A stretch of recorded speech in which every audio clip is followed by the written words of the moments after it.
Bueno, comenzamos con esta segunda reflexión sobre la tibieza espiritual. Les voy a leer del libro Los Proverbios, desde el capítulo 6, versículo 6, el perezoso y la hormiga. Acércate a la hormiga, perezoso, observa su conducta y aprende. Aunque no tiene jefe, ni capataz, ni dueño, asegura su alimento en el verano y recoge su comida en tiempo de siega. ¿Hasta cuándo dormirás, perezoso? ¿Cuándo te levantarás de tu sueño? Un rato de sueño, un rato de siesta, un rato de descanso con los brazos cruzados, y te llega la pobreza del vagabundo y la penuria del mendigo. Palabra de Dios. Pues es muy fácil que uno de las consecuencias de la tibieza es precisamente no saber que somos tibios. Esa es una de las más graves consecuencias. Es como cuando una persona no encuentra sus pecados y cree que no tiene nada de qué confesarse y no sabe que su pecado más grave es la soberbia y por eso no encuentra los pecados. De la misma forma, la tibieza es un espíritu, es el mal, y la tibieza hace que el hombre no dé fruto con lo que Dios le ha confiado, con su fe, y por eso termina no siendo consciente de su tibieza. Hay muchísimas trampas por medio de las cuales el hombre cae en creer que no es tibio o no saber que es tibio, y una de ellas es la religiosidad. Mucha gente es muy religiosa y cree que por todas sus prácticas religiosas es espiritual, es una persona piadosa, pero no se da cuenta que todas esas prácticas religiosas son como una coraza dentro de la cual está escondido un tibio, y toda esa rezandería es simplemente un eco de la carencia que hay en el corazón del amor. No hay amor, y se cubre con todos esos rezos y con todos esos sacrificios, holocaustos. Por eso la palabra de Dios es tan estricta cuando dice: no quiero holocaustos ni sacrificios. Yo quiero un corazón contrito, un corazón humillado, un corazón arrodillado. Tus sacrificios, holocaustos no me afectan, no me tocan. Y claro, uno sabe que tiene que discernir y entender que los sacrificios son buenos, que los holocaustos son buenos. El ayuno es importante, rezar es importante. Pero cuando hablamos en estos términos de que hay personas que utilizan o viven el holocausto, los sacrificios, la mortificación, el ayuno y el rezo, lo utilizan para cubrir un corazón que no cambia, un corazón que está endurecido, un corazón que no está en el amor de Dios. Entonces ahí es cuando decimos: esa persona es tibia, porque uno de los ejemplos que estábamos dando en la reflexión pasada sobre el amor a la iglesia era sobre toda esa gente que no regresó a la iglesia después de la pandemia. Y decíamos que fueron los tibios, porque el tibio se enfría con mucha facilidad. Al tibio no necesita nada para decidir no ir a misa el domingo y cometer un pecado mortal, ¿no? Además que no lo considera tampoco tan grave si tiene la suficiente justificación para no ir a la iglesia el domingo, aunque sabe que es una misa de precepto, que rompe la ley y comete un pecado mortal. Sin embargo, no lo considera así, porque el tibio se ajusta a su conveniencia y termina viviendo una doctrina propia, no la doctrina de la iglesia. Ustedes encuentran mucho católico que habla así, dicen, yo no me confieso, yo me confieso directamente con Dios, como están protestantizados, ¿no? Porque eso es lo que el protestante hace, y se sienten en paz así. Obviamente que es una falsa paz, porque no cumplir con los sacramentos es igual que no cumplir con las leyes de preceptos, y yo no puedo ir a comulgar si no me he confesado bien. Y yo no puedo comulgar si estoy viviendo en pecado, pues claro que no. Como San Pablo dice, no te atrevas a acercarte al altar del Señor a comer de este pan, refiriéndose a la Eucaristía, si no estás preparado, porque te comes tu propia condenación. Y esto es algo que debe estar claro. Entonces, la tibieza está hecha obviamente, de un corazón muy irresponsable, que no tiene respeto a las tradiciones sagradas, ni a la sana doctrina, ni a la disciplina litúrgica, ni tampoco a lo que la Iglesia ordena en sí. Porque hay otra tibieza que nace en aquel que es escrupuloso. Porque hay gente que se confunde, por ejemplo, en la iglesia es muy común encontrar la extrema derecha o la extrema izquierda, que son extremos, y claro, es estar descarrilado, porque nosotros no debemos vivir en los extremos, sino en el centro de Cristo. Pero la tibieza puede llevar a una persona hacia la extrema derecha, que es el fundamentalismo, la superortodoxia, o al superprogresismo, liberalismo, en el que hay tantos hoy en la iglesia. Gente que cree que puede ser católico y ser pro aborto, o que puede ser católico y votar en elecciones por un comunista, ¿no? Y hay gente así de loca, ¿no?, que vive en un progresismo de ese nivel. También gente que está en la derecha con los escrúpulos, el fanatismo, las conspiraciones y toda esta locura que trae el extremo del fundamentalismo. Y entonces se creen diferentes a los demás católicos.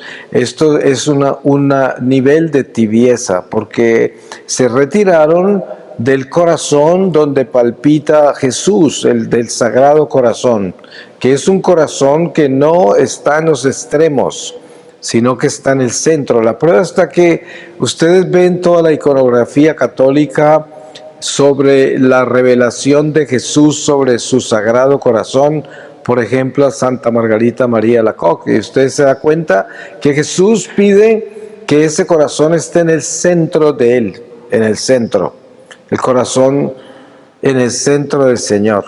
Y él siempre dice, aquí estás, en mi corazón, aquí te llevo, porque por el bautismo nosotros todos quedamos localizados en el Sagrado Corazón. Eso es lo que el bautismo hace. Nos localiza en el Sagrado Corazón de Jesús. Y la Eucaristía hace que nosotros tengamos la fortaleza para mantenernos en el corazón del Señor. Porque precisamente, ¿qué es lo que nos saca del corazón del Señor? ¿Qué es lo que nos saca del centro de la cruz? Nos saca la tibieza. Porque si nosotros concebimos la fe en una forma diferente a la que se debe concebir, que es la fe en el centro de Cristo, en la obediencia, la sencillez, la pequeñez, la humildad, como decíamos en la reflexión pasada, entonces entré en una tibieza, porque el exceso de religión es una tibieza.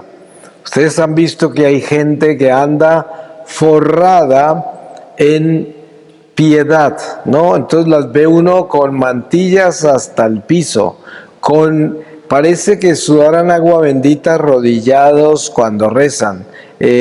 No creen que los demás estamos perdidos completamente porque no somos como ellos, y entonces todo lo juzgan, Nadie recibe la Eucaristía propiamente. Ningún sacerdote celebra la misa bien, porque mire cómo tomó el cáliz, mire cómo tocó la hostia, mire cómo salió corriendo al altar, mire cómo se fue corriendo cuando terminó. Y siempre están detrás de lo que los fariseos estaban, que eran los escrúpulos, buscando las cosas externas.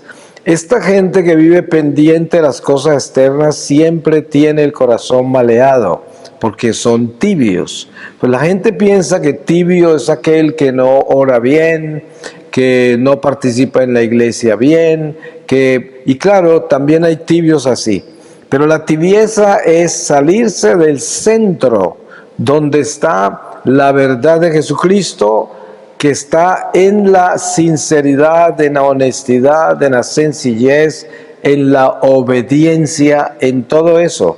Es como, tomamos ejemplo de los santos contemporáneos más cercanos a nosotros, como el santo cura de Ars, Padre Pío, Santa Faustina Kowalska, y nos damos cuenta cómo trataba Jesús a esos santos y cómo esos santos se comportaban en la iglesia, que son un ejemplo para nosotros, ¿no?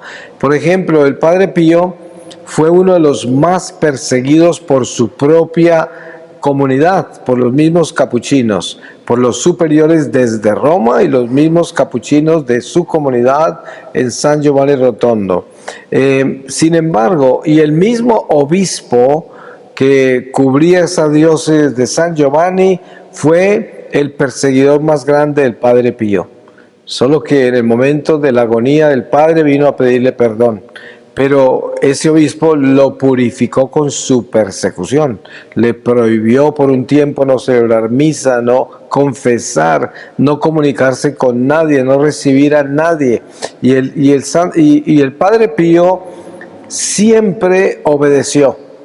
Y de sus labios nunca salieron una mala palabra contra ningún clero, contra ningún superior, contra nadie, nunca.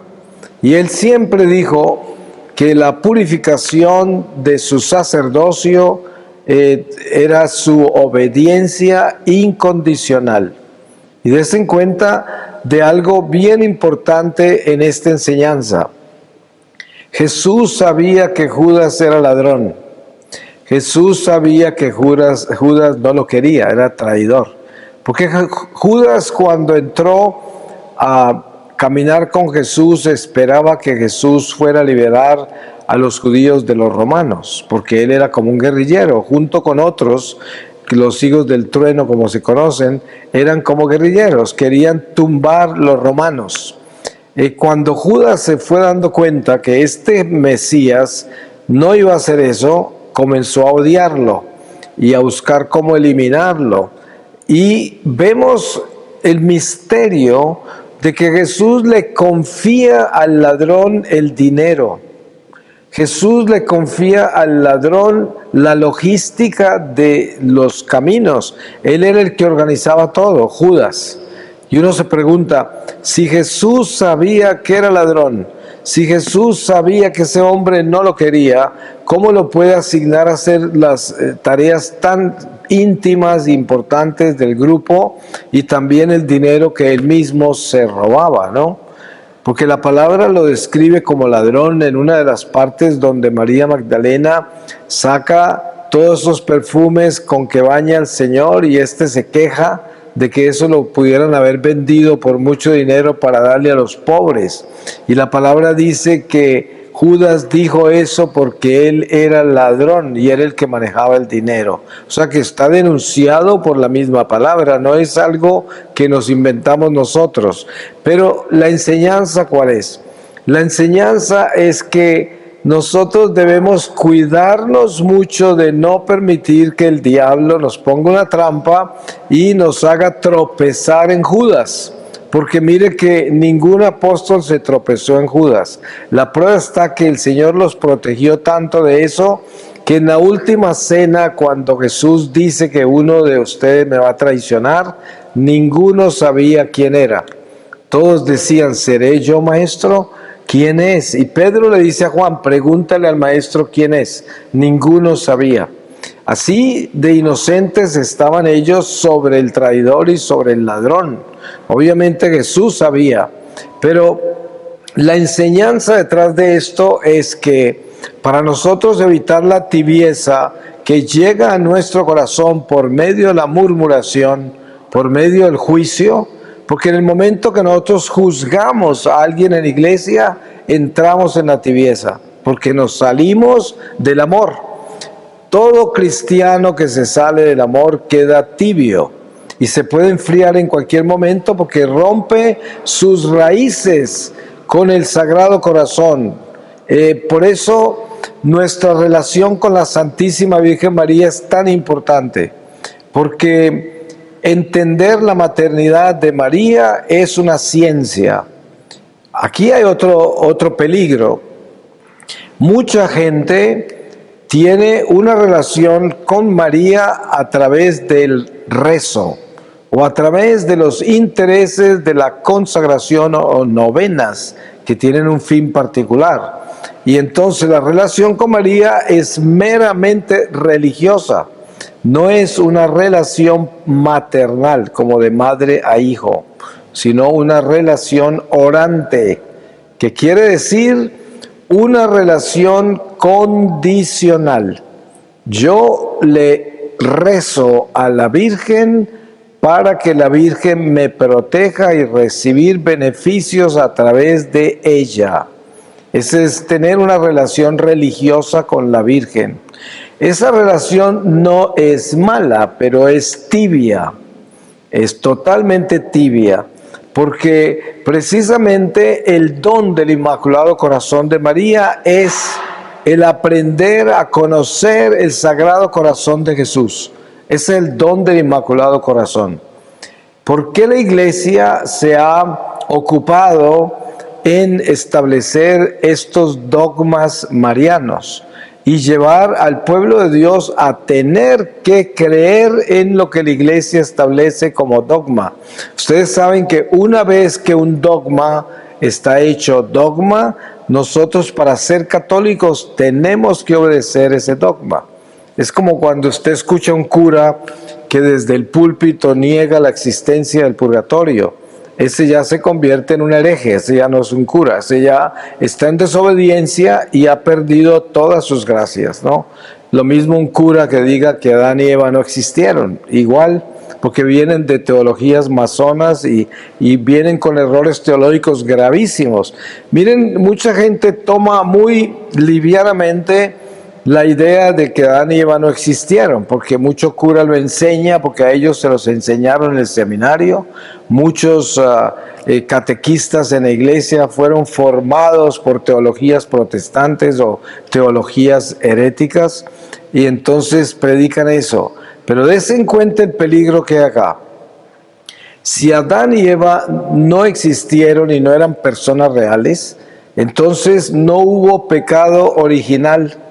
Si no hubo pecado original, no hubo Cristo. Entonces, cuando se niega la existencia de Adán y Eva, se niega a Jesucristo.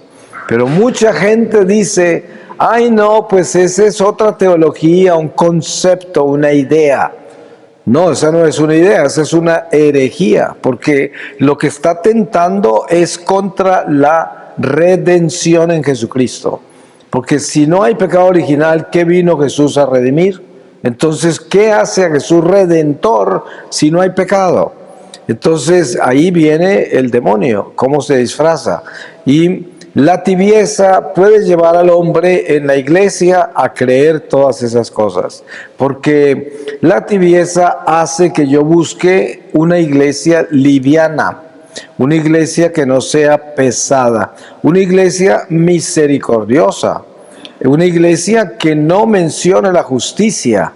Por eso a mí me sucede que muchas veces llego a iglesias donde me han invitado los laicos de la parroquia y el sacerdote simplemente autorizó, pero me encuentra antes de mis charlas o retiros y dice, le voy a pedir un favor muy grande. Por favor, no hable del infierno, ni del diablo, ni del pecado, porque esta es una comunidad muy positiva, una comunidad que tenemos esperanza en la misericordia de Dios y no tenemos necesidad de escuchar eso de los infiernos y del pecado y del diablo, porque nosotros no pertenecemos a eso, no queremos eso, no necesitamos eso. La gente no necesita escucharlo. Se pueden imaginar la situación frente a eso. Yo siempre digo, Padre, cancele el evento, porque yo no voy a dejar de decir lo que voy a decir, porque yo no preparo mis charlas, yo simplemente empiezo y el Espíritu me lleva, y si el Espíritu habla del diablo, yo no lo voy a detener, ¿no? Entonces cancele. Y siempre dice, pero no es para tanto, ahora no me quiero echar de enemigo a la comunidad, si lo están esperando. Digo, pues, si me están esperando, Padre, aténgase, porque yo voy a hablar lo que el Espíritu me dé.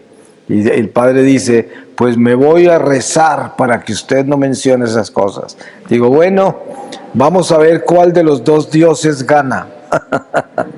Entonces, hay que tener mucha claridad sobre esto, porque precisamente una de las fortalezas más grandes que tenemos nosotros para protegernos de la tibieza es nuestro testimonio perseverante.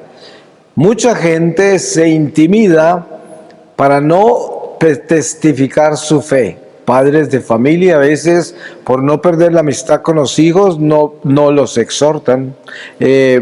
Entre hermanos, entre amigos, en la comunidad, la gente se cuida del otro por respeto humano, porque es más importante el respeto humano que el temor de Dios.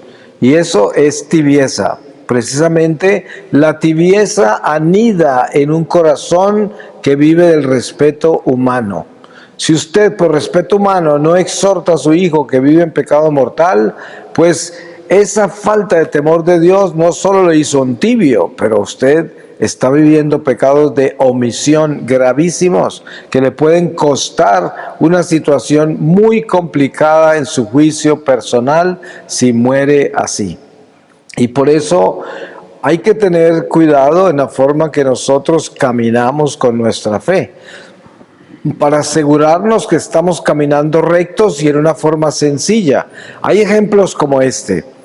Yo aprendí, y la primera vez que lo aprendí por un rabino judío, y fue que estaba en un restaurante en Inglaterra y bendije los alimentos, y había mucha gente en el restaurante, pero era un restaurante pequeño, y cuando iba saliendo del restaurante, un rabino se para, que estaba en una mesa con su familia, y me dijo, nunca dejes de hacer eso, bendecir los alimentos, eso es lo que hay que hacer, y esto, y me echó todo un sermón judío sobre esa gracia, ¿no? Pero yo sabía todo eso, pero en ese momento no me di cuenta de la repercusión que tenía eso, ¿no? Además, la dimensión a la que llegaba, que hasta un judío lo estaba afectando para bien, ¿no? Entonces, me di cuenta de algo. Cuando usted está en un restaurante y usted bendice los alimentos públicamente, sin temor, solo con respeto a Dios, con temor de Dios, usted primero bendice sus alimentos, muy bien, pero usted bendice todos los alimentos que están en ese lugar de la gente que no los bendice. Usted bendice, porque nosotros por el bautismo somos sacerdotes, profetas y reyes. Y hay momentos en que ejercemos como laicos nuestro sacerdocio, como en un caso como ese, que yo bendigo mis alimentos y quedan bendecidos todos los alimentos que están ahí. Además, doy testimonio de mi fe, porque todos saben que yo soy un católico por la forma en que me santiguo, me bendigo, y estoy presentando y testificando la esperanza de mi verdad, la verdad, ¿no? Soy testigo de esa esperanza y la confieso públicamente. Esto es una forma de combatir la tibieza, porque la tibieza está llena de respeto humano. La tibieza es escrupulosa, la tibieza es maliciosa, la tibieza es perezosa, porque la tibieza también evita hacer muchas cosas por pereza. Ustedes se dan cuenta cómo El tibio cambia la disciplina de la liturgia de la misa. Un tibio no se preocupa de dónde tiene que arrodillarse, pararse o sentarse. Lo que le interesa es cuál de todas las posiciones es más conveniente, más cómoda. Entonces, y tiene muy descrito y justificado con una filosofía profunda por qué no se arrodilla cuando se debe arrodillar, por qué no se sienta cuando se debe sentar. Y no se da cuenta que la iglesia es absolutamente perfecta en su liturgia. La liturgia tiene origen divino, por eso se llama la divina liturgia. Ustedes en el Antiguo Testamento descubren cosas muy importantes con relación a la disciplina de Dios. Se dan cuenta cuando Dios ordena a un profeta a construir un altar o un templo, y se dan cuenta que lo ordena minuciosamente, pulgada por pulgada, centímetro por centímetro. Escoge los colores, el tipo de madera o de piedra. Escoge las vestimentas de los sacerdotes y los colores de esas vestimentas y las formas de esas vestimentas. Dios es un Dios de orden. Y por eso nuestra iglesia, que es el templo de Dios, está ordenada estrictamente para la liturgia.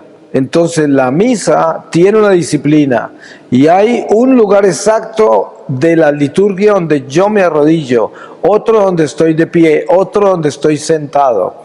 Y esto hay que hacerlo tal y como la disciplina lo ordena. Pero la mayoría de la gente ni le interesa, ni lo hace, y usted viene a una misa y eso es un desorden. Algunos están parados, otros sentados, otros arrodillados. La mayoría no siguen la disciplina. Y es una desarmonía terrible producida por los tibios. Eso es lo que es. Porque el que es fiel sabe lo que tiene que hacer, y si no, lo investiga, lo estudia y se da cuenta cómo lo debe hacer. ¿Cuántos católicos ignoran la razón por la cual el sacerdote tiene el color de sus vestimentas que tiene ese día? La mayoría no saben. De pronto sabrán que el rojo es sangre, martirio, pero lo demás, ¿quién sabe, no? Que de pronto no lo conocen, ni les interesa, ni lo han investigado.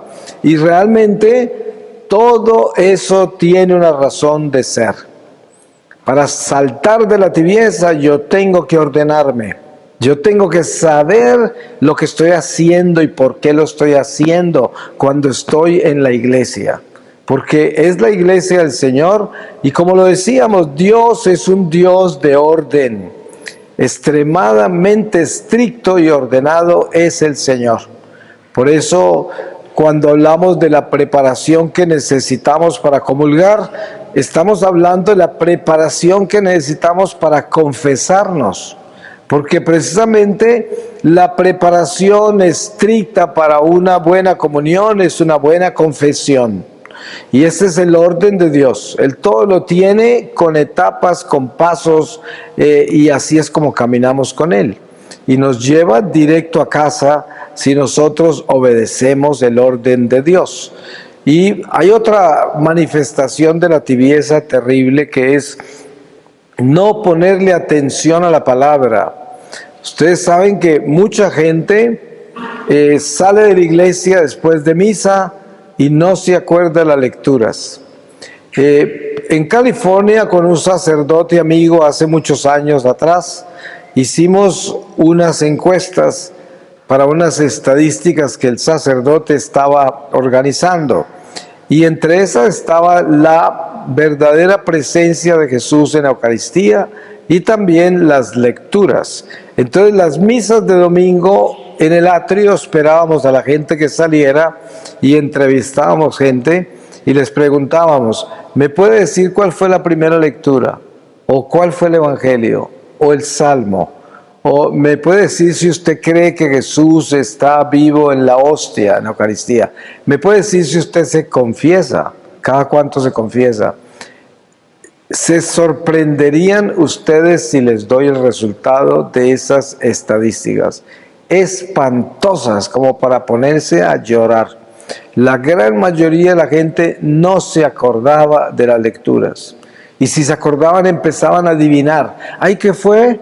Y le preguntan uno al otro, ¿San Pablo fue la primera? No, que fue Ezequiel. Ah, no, me parece que era Isaías. Y es una vergüenza increíble porque no saben el Evangelio ni la homilía, nada, absolutamente nada. Que el Señor está vivo en Eucaristía, ay, eso dicen, ¿no? Pues yo no me he gastado tiempo en pensar en eso, yo simplemente cumplo con venir y comulgar, ¿no? Así. Lo mismo confesión. Dice, pues ¿quién se va a confesar con esos curas que son más pecadores que nosotros? Yo no me confieso.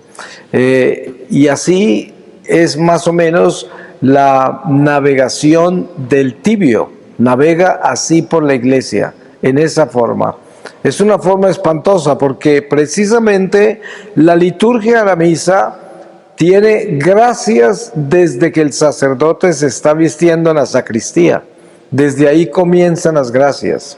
Desde ese momento estamos recibiendo un don extraordinario que desciende directamente del cielo, porque la misa son las primicias de la Santa Jerusalén, las primicias del cielo. La prueba está que San Juan, el evangelista, cuando tiene esa visión del Apocalipsis, él en un momento dado está describiendo perfectamente lo que es la Eucaristía y está describiendo lo que sucede en esa liturgia, y nos damos cuenta que es divina y que está sucediendo algo tan extraordinario, porque durante la misa se unen las tres iglesias del cielo, purgatorio y la tierra, y es una unión de iglesias que forman el cuerpo místico del Señor, y sobre todo la iglesia militante que aún completa los sufrimientos que faltan por completarse del cuerpo místico de Jesús, que es la iglesia, como dice San Pablo. Nosotros somos piedras vivas que el Señor utiliza para construir su edificio espiritual. Así nos enseña San Pedro, y tenemos que aclarar en nuestro corazón nuestra identidad, porque esa identidad nuestra es muy importante para entender nuestra misión y para entender nuestra posición dentro del edificio de la iglesia. Ustedes saben que la iglesia es jerárquica. Hay algo muy particular sobre la enseñanza de Jesús sobre las jerarquías de la iglesia. Ustedes saben que los fariseos y sacerdotes del templo judío en Jerusalén estaban buscando a Jesús para matarlo en un momento dado. Y durante esos tiempos que lo buscaban para matarlo, Jesús sana a un leproso a la orilla del camino y le dice que se vaya al templo, que por la ley de Moisés debe ir a pagar un diezmo por su sanación. Y el Señor, siendo Dios, y habiendo ya sanado ese leproso, obedece la ley y envía al leproso a cumplir con la ley a sacerdotes que lo estaban buscando para matarlo. Ustedes se dan cuenta de lo que es la obediencia y lo que es vivir recto con la iglesia, porque cuando nosotros obedecemos a la iglesia, no le estamos obedeciendo a seres humanos, le estamos obedeciendo a Dios. Si hay alguien en la iglesia, del clero, de los religiosos, de los laicos, que no obedece a Dios desde una posición importante que tengan, eso no puede cambiar mi fe, eso no puede confundirme sobre la iglesia, eso no puede decepcionarme, eso no puede confundirme. Cada uno es responsable de lo que hace ante Dios. A cada uno se le han dado talentos diferentes y esos talentos son su responsabilidad. Y no es la nuestra, es la responsabilidad de cada uno.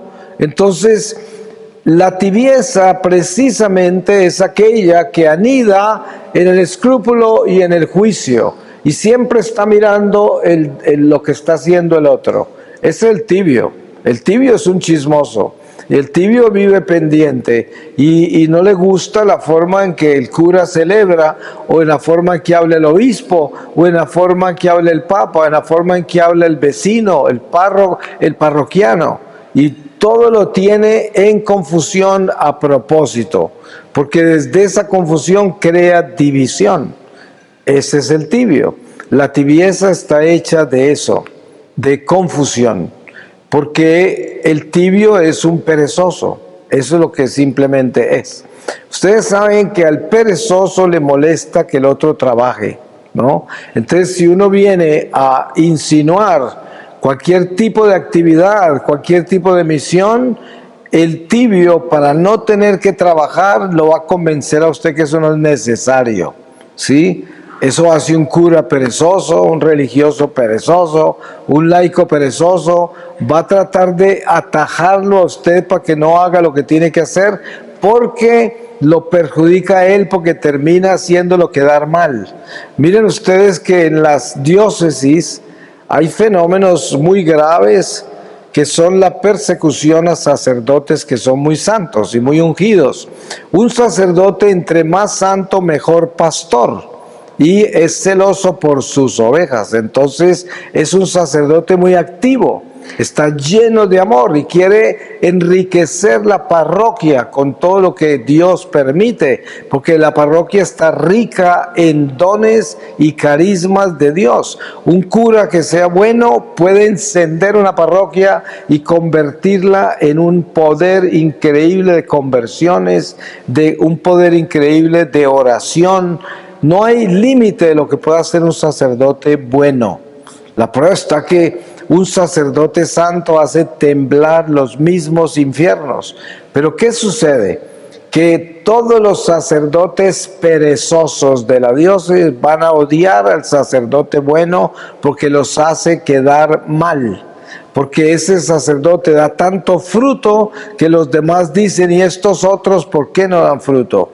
Pues muy sencillo, porque no trabajan, porque no les interesan las ovejas, porque no son pastores. Entonces odian a aquel que es pastor. Eso es muy común.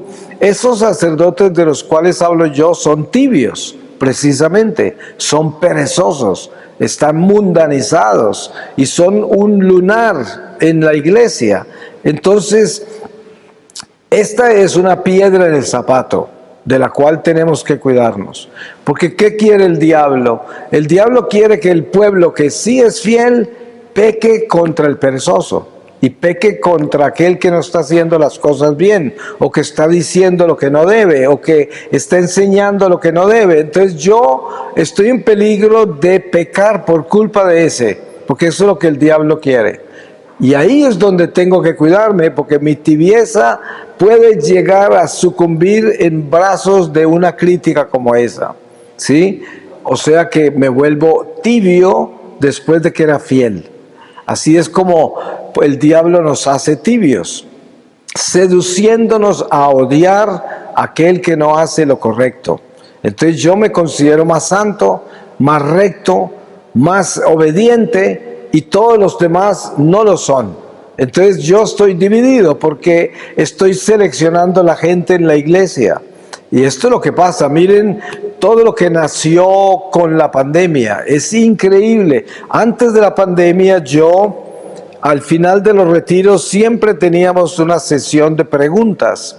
Y me tocó terminar con eso, porque es increíble todas las conspiraciones que nacieron durante la pandemia en la iglesia, ¿no? Entonces ahora eran los que son pro vacuna por este lado, los que son antivacuna para este, los que son pro papa por aquí, los que son antipapa por acá, los que reciben la Eucaristía en la mano por aquí, los que la reciben en la boca por allá.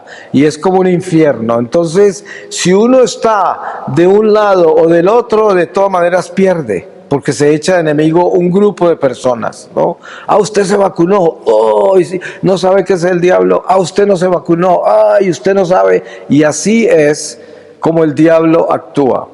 ¿Cuánta gente incauta cayó en eso? Hasta el punto que yo ya no admito preguntas porque siempre caen en eso y terminan dañando lo que se hizo. Después de no sé cuántas reflexiones profundas, al final termina en una pelea por vacunas y se acabó todo lo que hicimos y lo destruyen. Por eso, porque es un veneno. Entonces, eso es el tibio. El tibio siempre cae en ese tipo de confusiones. Porque miren, yo digo una cosa, uno tiene la responsabilidad de tomar decisiones con su vida. La iglesia aconseja, enseña, pero no obliga. Entonces yo como adulto tengo que decidir lo que voy a hacer, lo que voy a pensar y en qué forma voy a vivir mi fe. Pero yo no puedo creer que yo tengo la razón y los demás están equivocados y que yo veo y los demás están ciegos, simplemente porque los otros no ven de la forma que yo veo. Esto es un error gravísimo del tibio. Precisamente Satanás usa eso para volver la gente tibia, porque cuando usted se divide por la forma en que piensa, se volvió tibio. Porque precisamente el don del cristiano, cuando está en Dios, es el don de la generosidad. Y la generosidad es la libertad. Y la libertad que Dios nos dio es, tú haces lo que quieres. San Pablo dice, todo me es lícito, mas no todo me conviene. Entonces, la enseñanza es verdad que somos libres de hacer lo que queremos, pero también es verdad que no todo nos conviene. Y por eso Dios nos dio la ley, los mandamientos. Por eso Dios nos desenmascaró los 7 pecados capitales que atacan la ley de Dios, para que sepamos contra qué legiones peleamos y de quién nos debemos cuidar. Es importante eso. Pero no podemos caer en la tibieza de todas estas voces que nos hablan, todas estas cosas que se dicen, que no son más que una confusión. Como hablaba yo del Padre Pío. El Padre Pío, igual que el santo cura de Ars, Santa Faustina, la misma Santa Bernardita de Subirú, la vidente de Lourdes, que fue perseguida terriblemente dentro de su convento, todos ellos dan testimonio de lo que es la obediencia, en ese silencio en que vivieron toda esa angustia de persecución. Sin embargo, esas cosas no se supieron hasta que ellos no murieron, ni siquiera durante la vida, porque el mismo Padre Pío, como jamás se quejó, la gente sabía que no podía confesar, pero nadie sabía por qué. Entonces, cuando se supo, el Padre ya era un santo, ya estaba en el cielo. Pero esto es lo que sucede, es como decir, hay billones de santos en el cielo, pero nosotros solo sabemos de aquellos que son canonizados, porque son los que escoge la iglesia para ser abogados del pueblo de Dios. Por eso es que la causa para la canonización de una persona tiene que ser solicitada por el pueblo, no por la iglesia. La iglesia nunca busca la causa de canonización de nadie. El pueblo tiene que pedirlo. Entonces, si aquí en esta ciudad de San Juan vivió un santo y ustedes están seguros que es santo y tienen evidencia, entonces ustedes tienen que reunir todos los elementos necesarios para comenzar la causa, ¿no? Y se lleva a Roma y es un proceso y tienen que alimentarla, pagar los abogados canónicos, todo eso, y un día la iglesia les asigna ese santo a ustedes, y es una gracia muy grande tener un santo que nosotros conocimos y que va a interceder por nosotros. Es una bendición que Dios le da a la iglesia. No todo el que está en el cielo tiene licencia para llegar al trono de Dios a llevar intenciones particulares. Solo los abogados. Ustedes saben que todo lo de Dios es jerárquico. Y entonces el santo canonizado está en una jerarquía de intercesión. Y el santo, cuando recibe su novena o su oración, él es quien decide si la lleva o no. Porque muchísimas de nuestras novenas y oraciones no tienen sentido de vida eterna, no benefician la salvación de nuestra alma, no nos sirven de nada, porque son beneficios meramente temporales, y de pronto el santo dice, esto no se debe solicitar y no lo solicita. Hay muchas oraciones que los santos que están canonizados no presentan ante el tribunal del Señor. Llegan hasta ellos y ahí se queda. Pero lo que debemos entender en esto es que esos santos son santos por la obediencia, por la humildad y la sencillez, porque no cayeron en la tibieza, por eso son santos. La tibieza es un veneno, es como una plaga, es algo que disminuye la persona cristiana. Esa es la tibieza, hace que la persona cristiana sea débil, sea hipócrita, sea un peligro para la iglesia, porque es una persona que crea divisiones, dudas, trae cosas malas con su lengua, porque siempre está juzgando. Es el tibio, muy peligroso. Voy a pedirle al Señor su palabra y sellamos todo esto.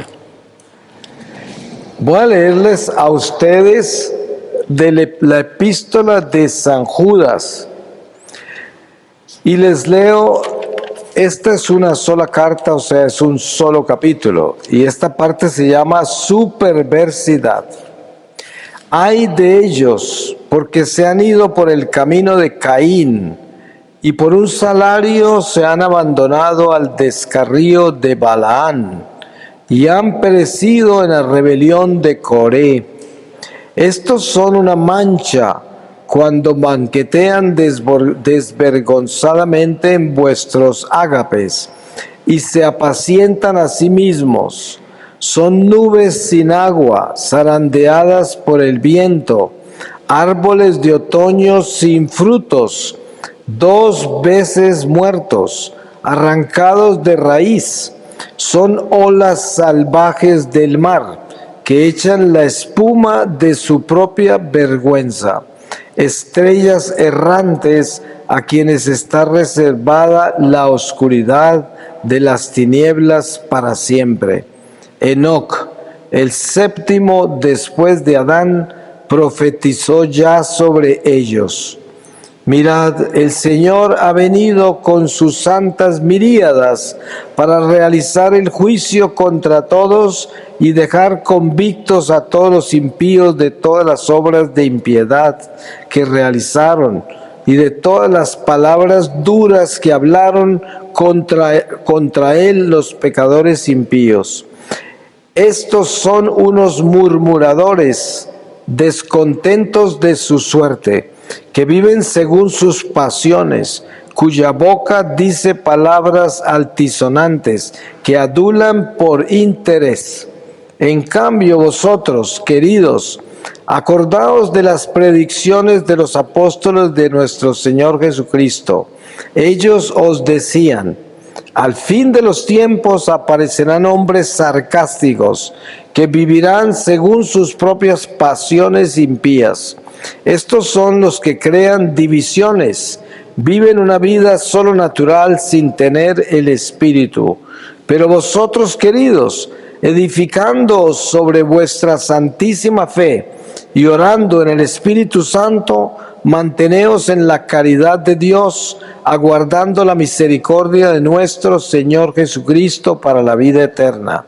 A unos, a los que vacilan, tratad de convencerlos; a otros, tratad de salvarlos arrancándolos del fuego; y a otros, mostradles misericordia con cautela, odiando incluso la túnica manchada por su carne.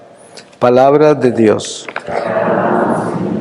Pues le damos gracias al Señor y lo bendecimos por este momento de reflexión.